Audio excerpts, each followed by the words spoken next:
to kiss me. Halo pendengar Suara Budaya Nusantara, kembali lagi sama aku Linda. Kali ini kita bakal ngobrol soal topik yang sering kita dengar tapi belum tentu kita paham detailnya. Nah, topiknya adalah matrilineal dan patrilineal, serta bagaimana dua sistem ini memengaruhi dalam sistem pernikahan dan warisan di Indonesia. Mungkin banyak dari kita yang sudah tahu sekilas bahwa ada masyarakat yang menarik garis keturunan dari bapak, ada juga yang dari ibu. Tapi tahukah kalian kalau konsekuensinya panjang? Bukan hanya soal nama marga, tapi juga tempat tinggal setelah menikah. Siapa yang dapat warisan? Bahkan siapa yang punya kewajiban menjaga rumah, adat, atau kuburan. Nah, di hari ini saya sudah mempunyai 5 narasumber dengan latar budaya berbeda. Kita sapa satu persatu dahulu. Nah, halo Chelsea dari Jawa. Hai Ninda, senang banget bisa ngobrol bareng. Nah, ada juga Syifa dari masyarakat Melayu Sakai. Hai, salam hangat. Nah, lalu ada Alvin dari Bali. Halo semuanya, apa kabar?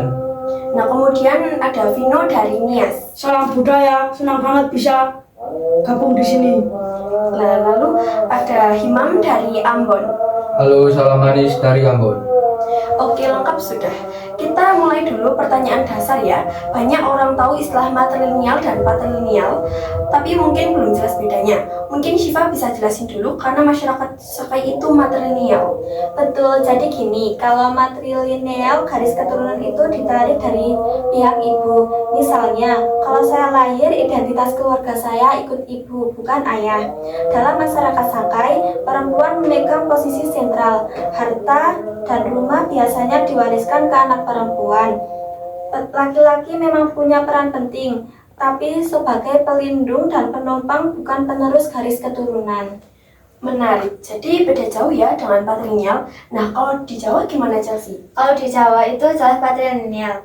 Garis keturunan ditarik dari bapak. Dalam silsilah keluarga, biasanya kita selalu sebut marga atau nama dari pihak bapak. Misalnya kalau ada acara adat kayak tedak sidan atau tingkeban, bapak selalu punya peran sentral. Anak laki-laki diharapkan jadi penerus keluarga. Anak perempuan kalau sudah menikah ikut keluarga suami.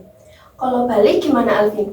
Sama, di Bali juga patrilineal. Anak laki-laki jadi penerus keluarga, khususnya anak bungsu.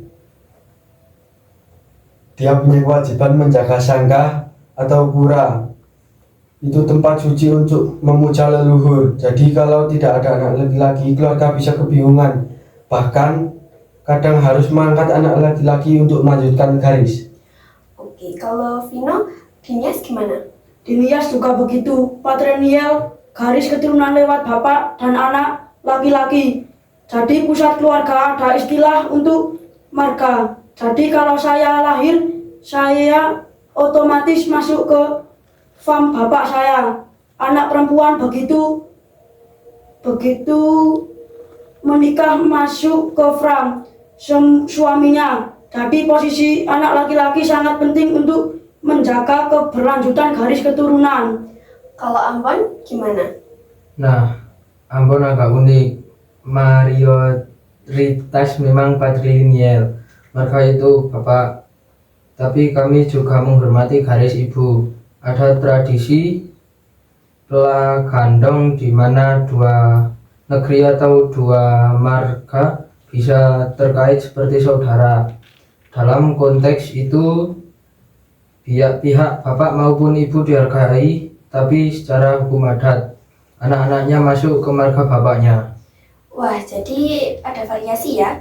Sekarang kita bahas soal pernikahan. Ini biasanya jadi momen paling kelihatan apakah sebuah masyarakat patrilineal atau patrilineal. Alvin, boleh ceritain adat pernikahan di Bali? Di Bali ada beberapa bentuk. Yang paling umum adalah mapadik, di mana keluarga laki-laki datang resmi untuk melamar perempuan.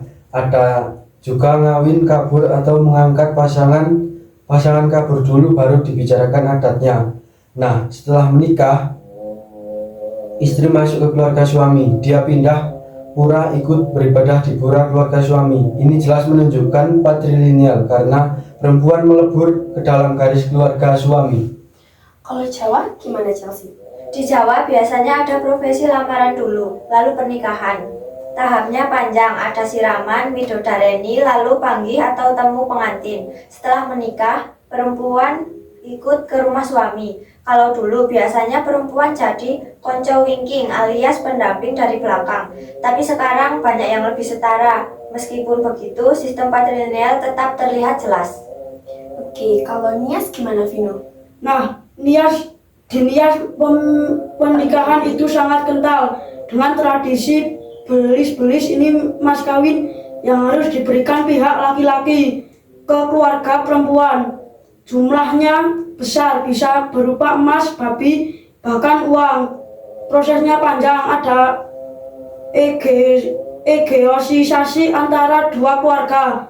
Setelah belis diserahkan, berulah perempuan dianggap sah menjadi bagian keluarga laki-laki. Jadi jelas patrilineal. Kalau Sakai gimana Syifa? Kalau kami kebalikannya, disakai laki-laki yang masuk ke keluarga perempuan. Ada istilahnya perkawinan semendo, jadi suami tinggal di lingkungan keluarga istrinya.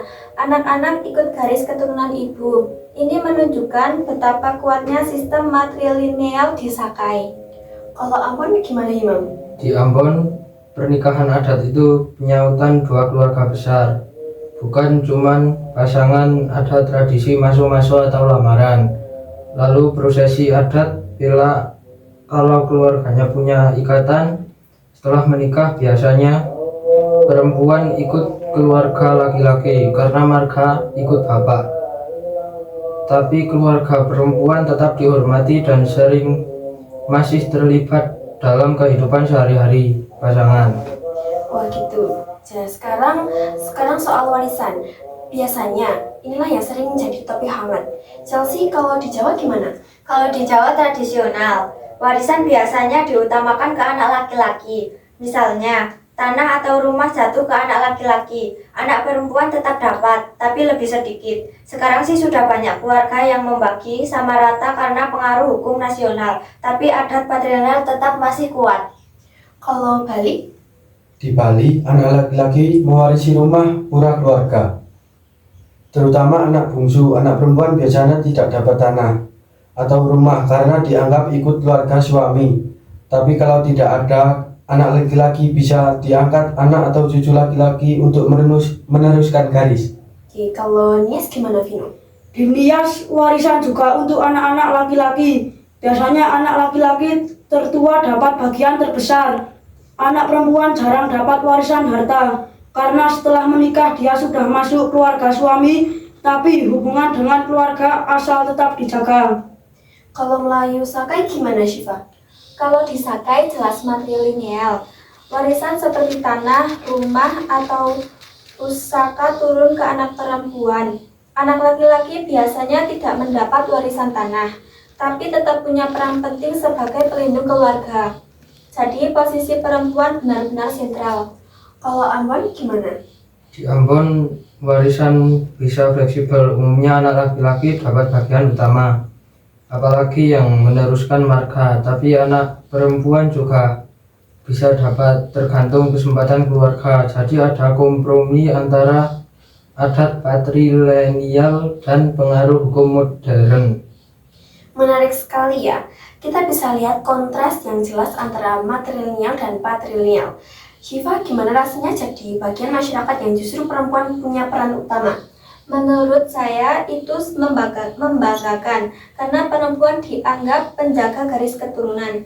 Tapi di sisi lain tanggung jawab besar juga karena harus menjaga rumah dan harta warisan. Wah, kalau di Jawa kebalikannya ya. Perempuan setelah menikah ikut keluarga suami. Jadi tanggung jawab besar justru di laki-laki.